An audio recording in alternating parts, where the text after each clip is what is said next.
Tonight we have plenty to talk about, some of which we've touched on earlier in the week, some of it breaking and new. It's all coming up over the next 3 hours. Well, I thought Inspector Clouseau was a Frenchman, but it turns out he's a German, and worse, he's in charge of one of the most important police investigations, manhunts in modern times.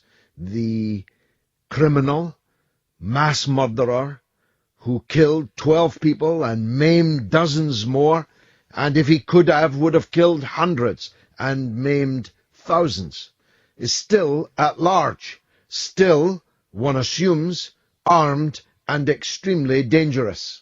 And one of the reasons for that is that the police didn't find in the cab of the truck the actual ID cards of the person they now say is the principal suspect. Now, I'll come back to that point in a minute, but in the 18 hours in which they were holding an entirely innocent Pakistani who was found 3 kilometers away from the scene of the crime, held for 18 hours, and as the way of these things, an entire narrative spun around him as the likely mass murderer, had to be released because he was a completely innocent man. He was guilty only of being Muslim and having a brown face and a Pakistani accent. How emblematic of so much that is wrong with how we police these affairs and how our intelligence fails to predict them. Not so far our own intelligence, for which we should be grateful. I've said before, and I say it again, it seems that our intelligence, our police, are distinctly smarter than the intelligence and the police in the rest of the European Union, who presumably, as we're always told, are fully sharing with each other all intelligence and police issues between them. We are thankful for the efforts of our security services and thankful also for the English Channel. Thankful also for the fact that we are an island and therefore more capable, not entirely capable, but more capable of controlling our borders and who comes in and who goes out of our country. But it's not just that they held an innocent man for 18 hours whilst the guilty man, they now say, was on the run with a gun in Berlin, of all places, and presumably planning another desperate last stand, another dastardly crime.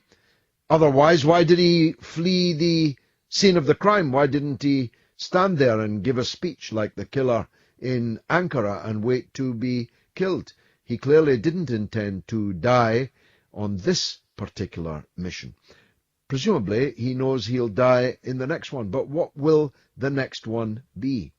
So that's incompetence on a gigantic scale, really Teutonic scale. But what about the story that the real killer's ID was in the cab of the car all the time?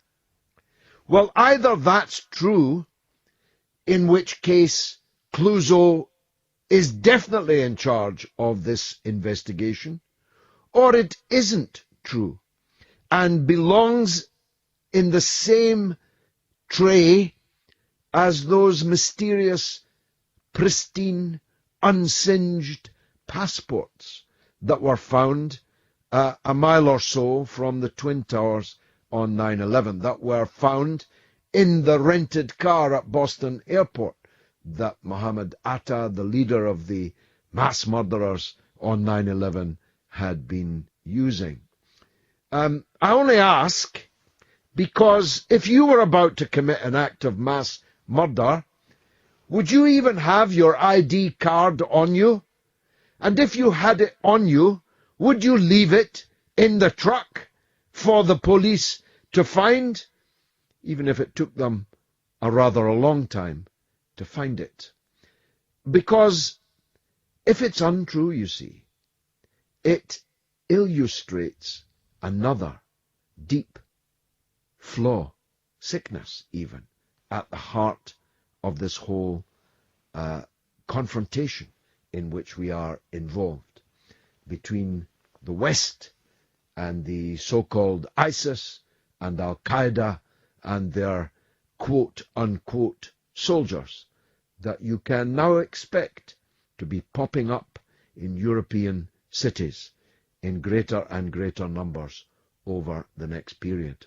Because, as I pointed out, not just last night and the night before, but many, many thousands of times over this last 11 or 12 years, if you say someone's a dastardly mass-murdering terrorist when they kill civilians in Berlin, you've got some explaining to do when taxed with the fact that you're giving guns, money and propaganda support to exactly the same dastardly mass-murdering terrorists in Syria, which is exactly what Germany and France and Britain and the United States has been doing over this last period.